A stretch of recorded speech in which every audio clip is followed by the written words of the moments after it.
Sir நீங்கள் பட்டுக்கோட்டையில் ஒரு மாற்று சம்பவம் நடந்திருக்கு. முன்னாள் நிர்வாகியாக முன்னாள் நிர்வாகியான்னு தெரியல, இந்த லேடியை வெட்டி கொண்டிருக்காங்க. அதாவது திமுக ஆட்சிக்கு வந்த பிறகு தொடர்ந்து படுகொலைகளும் கொள்ளைகளும் நாட்டில் நடைபெற்று வந்து கொண்டிருக்கிறது. இன்று பட்டுக்கோட்டையில் எங்களுடைய முன்னாள் கட்சியினுடைய நிர்வாகி தலையை துண்டித்து எடுக்கப்பட்டிருக்கிறது. ஒரு பெண் தலையை துண்டித்து எடுக்கப்பட்டிருக்கிறது. இது வன்மையாக கண்டிக்க தகுந்தது. எந்த கட்சியை சார்ந்தவராக இருந்தாலும் சரி, யாராக இருந்தாலும் சரி, உடனடியாக அவர்கள் மீது காவல்துறை தக்க நடவடிக்கை எடுக்க வேண்டும். காவல்துறை மீது காவல்துறை எடுக்காத நடவடிக்கையை கண்டித்து முதலமைச்சர் அவர் வைத்தவருடைய காவல்துறை மீது நடவடிக்கை எடுக்க வேண்டும். சிவகிரியில் 2 பெரியவர்கள் வயது முதிர்ந்தவர்களை கொள்ளையர்கள் 2 கைகளையும் வெட்டி காதுகளையும் அறுத்து, அந்த சம்பவம் மிகுந்த பரபரப்பும் பெரிய பதட்டம் அந்த ஏரியாவில் வந்திருக்கிறது. பொதுவாக கொங்கு நாட்டில் பொறுத்த மட்டும் என்னன்னா, எல்லாருமே தோப்பில் தான் வீடு கட்டி வசிப்பாங்க. இதுவரையில் திமுக ஆட்சிக்கு வராத காலத்தில் எந்த விதமான பயம் இல்லாமல் மக்கள் இருந்தாங்க. இன்னைக்கு திமுக ஆட்சிக்கு வந்த பிறகு எல்லாரும் அவங்கவுங்க தோட்டத்தை காலி பண்ணிட்டு வெளியூருக்கு போகக்கூடிய நிலைமைக்கு மிக மோசமான ஒரு சூழ்நிலை. ஏதோ குற்றம் சொல்ல வேண்டும் என்பதற்காக நான் இதை சொல்லவில்லை. சிவகிரியில் நடந்த சம்பவம் என்பது மிக பதட்டமான சூழ்நிலையாக இருக்கிறது. அதே மாதிரி பல்லடத்தில் 7 கொலைகள். அந்த கொலைகள் எப்படி நடந்திருக்கு அப்படின்னா, எல்லாம் கஞ்சா போதைப்பொருள் அடிச்சுட்டு தான் வெட்டியிருக்காங்க. அருவாளை எடுத்துகிட்டு போய் வீட்டுக்குள்ளே போய் மாறி மாறி வெட்டியிருக்காங்க. வழியில் வந்தவர்கள் மீது வெட்டியிருக்கிறாங்க. இது பல்லடத்தில் நடந்தது.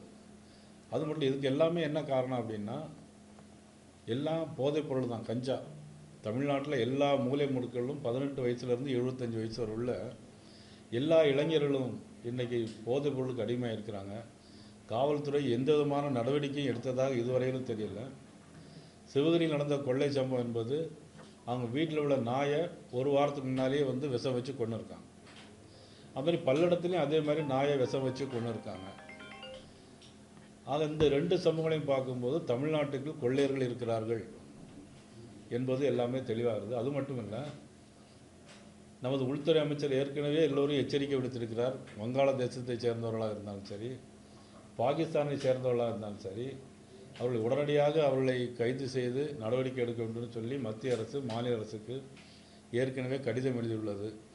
அதன் மீது மாநில அரசு எந்த நடவடிக்கையும் எடுத்ததாக தெரியவில்லை. இதுபோல குற்றங்கள் தொடர்ந்து திமுக ஆட்சி நடைபெற்று வந்து கொண்டிருக்கிறது.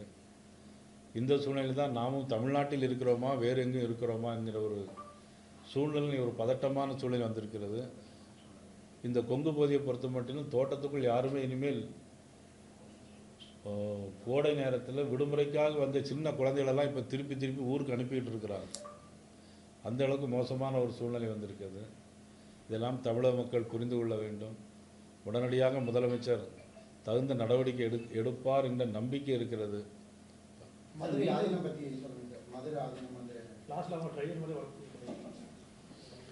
அதாவது திமுக என்றைக்குமே போலீஸ் ஸ்டேஷனில் என்னென்னா யார் கேஸ் கொடுக்க போனாங்களோ அவங்கள பிடிச்சி தான் போடுவாங்க.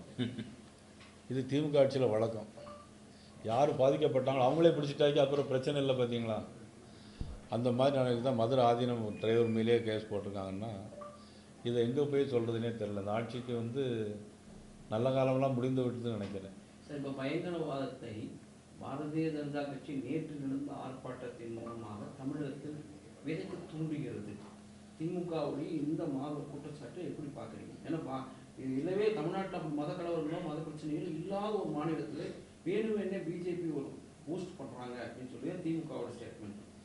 இங்கே மத பிரச்சனை நாங்கள் நேற்று பேசவே இல்லையா? அதாவது நம்ம நாட்டை சேர்ந்தவர்களை தீவிரவாத பயங்கரவாதிகள் வந்து 20 பேர் சுட்டு கொண்டு இருக்காங்க. அவங்க வந்து இந்துவானு பார்த்து சுட்டு கொண்டு இருக்காங்க. நாங்கள் வந்து மதத்தை தூண்டி விடலையே. அதுக்காக வேறு யார் மீதும் குற்றம் சொல்லலையே. தீவிரவாத பயங்கரவாதிகள் தானே சொல்கிறோம். நாங்கள் வந்து முதலமைச்சர் மீது குற்றச்சாட்டு ஒன்றும் சொல்லலையே. அதில் முதலமைச்சர் தான் இதை இப்படி சொல்லி தூண்டி விடுறதே முதலமைச்சர் தான். சிறுபான்மை மக்களுடைய ஓட்டை வாங்கணுங்கிறதுக்காக முதலமைச்சர் இப்படி சொல்கிறார். உங்கள் கூட்டணியில் திமுக அதிமுக வந்ததுக்கப்புறம் சிறுபான்மையோட ஓட்டுக்கு என்ன சார் பிளான் பண்ணியிருக்கீங்க சார்? ஏன்னா அவங்க முடிவு எடுக்கிறாங்க நாங்கள் போட மாட்டோம்னு சொல்லிட்டு. உங்கள்கிட்ட சொன்னாங்களா? இஸ்லாமிய மக்கள் அவங்களுக்கு ஜமாத்தில் முடிவு எடுக்கிறாங்க. எனக்கெல்லாம் ஓட்டு போட்டிருக்காங்க. எல்லா ஜமாத்துலையும் சொல்கிற மாதிரி எல்லாம் முடியாது. இஸ்லாமியர்கள் கிறிஸ்தவர்கள் ஓட்டும் பாரதிய ஜனதா வரும், வராதுன்னு யாரும் சொல்ல முடியாது. வரும், எனக்கு வந்திருக்கிறது. அதிமுக பாஜகவோட சேரணும்னு சொல்லிட்டு சிடிசி ஜஃபாருங்கிற ஒரு அதிமுக நிர்வாகி பேசுனதுக்கு அந்த ஐக்கிய ஜமாத் வந்து அவர் நீக்க முடியும். இதை எப்படி பாருங்க? இது அவங்க ஜமாத்துள்ள நடவடிக்கையை போய் நான் வந்து குறை சொல்ல. பிஜேபி அதிமுகவுடன் கூட்டணி வச்சதை வரவேற்று பேசுறதுக்காக அவங்க ஜமாத் வந்து அந்த அமைப்பை சேர்ந்தவரை. நான் இப்போ தான் சொன்னேன், எங்களுக்கு இஸ்லாமியர் ஓட்டு வரும்னு சொன்னோம்ல. ஜப்பார் மாதிரி எத்தனையோ ஜப்பார் எங்களுக்கு ஓட்டு போடுவாங்க. சார், இப்போ அதிமுக பாஜக கூட்டணி குறித்து இந்த கூட்டத்தில் விவாதிக்கிற மாதிரி இருக்குது சார். எந்த கூட்டத்தில்? இங்கே ஆலோசனை கூட்டம்லாம் ஒன்றும் கிடையாது. நாங்கள் நிர்வாகிகள் தான் பேசுகிறோம். நன்றி. Every picture here has its own kutti story. This is Anandan family. His dream home in the city is not just a dream anymore. Anwar's investment in a plot changed the plot of his whole life. John definitely couldn't live inside the box, so he thought a little outside the box. 15,000 happy stories in 12 years across many cities. You could also come home and be a part of this story. G Square, come home.